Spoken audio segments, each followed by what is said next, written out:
Joining us now, NBC's Garrett Haake, who covers the Trump campaign for us, Communications Director and Republican strategist Doug Heye, and CNBC senior analyst and commentator Ron Insana. Calling it his cottage reminds me, Garrett, of him saying a small $1 million loan. Talk to me about what Donald Trump said yesterday. Did he actually talk much about the economy?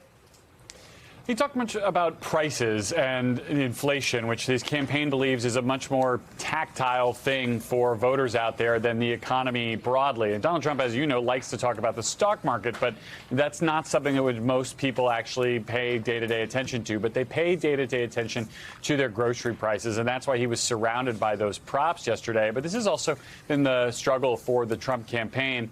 They can put structure around him and try to keep him focused on one particular issue, but Donald Trump's going to talk about what Donald Trump wants to talk about, especially at an event like that where he ultimately took questions from reporters. And so while he did hit on the economic message that his campaign hopes will resonate with people who are fed up with high grocery prices, high gas prices, and high housing prices, he also kind of played the field on other issues that make it hard for him to drive that message in a way that really breaks through.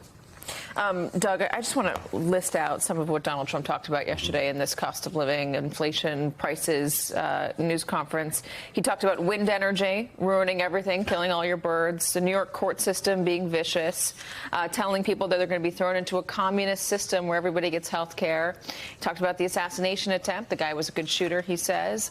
There should be paper ballots and only one day of voting. She called me weird. She called JD weird. We're not weird.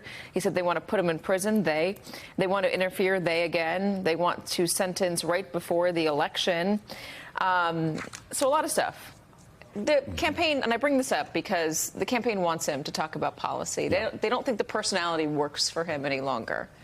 What do you think? Well, everything you listed is sort of the word salad that we hear quite often from Trump. And the way the event was set up in Bedminster made it very clear that this was going to be about prices until Donald Trump started speaking. And that's the challenge the campaign faces. That's the eternal challenge they face. And it's just gotten harder. I think, if you look at the management of the campaign, Susie Wiles and Chris LaCivita, they very much want Trump to be focused on these things that just coincidentally or not coincidentally are those things that are most unpopular in the Biden-Harris administration, which Kamala Harris owns part of. But you have a new team coming in, and their motto is let Donald be Donald. And so this is the struggle that we're going to see. It's sort of a movable object versus a resistible force in this case.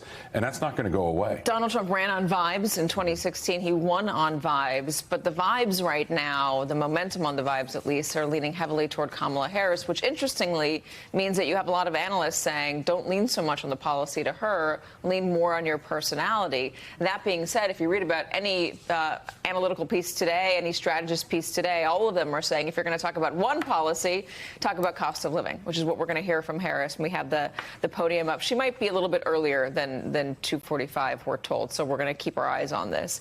She's going to talk about cutting taxes for the middle class. She's going to talk about housing, a new initiative to get people money for their down payments, also to add more housing to this country. Healthcare, we heard a little bit yesterday about prescription drug prices, lowering grocery costs, this price gouging at the grocery store. I'm not sure how you define that. I'd love to get an answer from somebody on the campaign.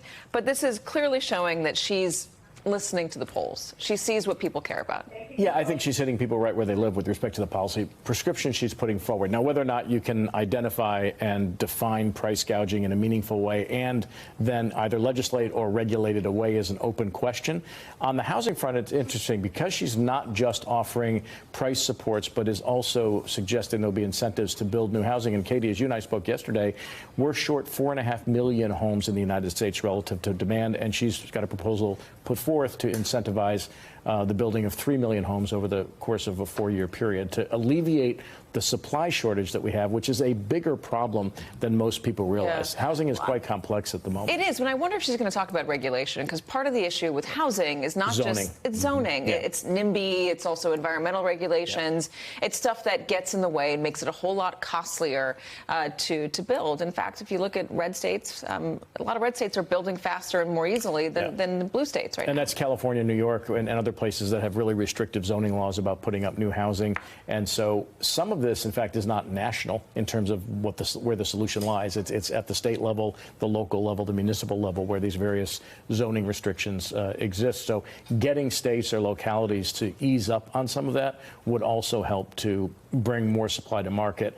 And don't forget, a lot of people have mortgages locked in at 2%, 3%, or 4% and are unwilling to sell, and that's constraining supply as well.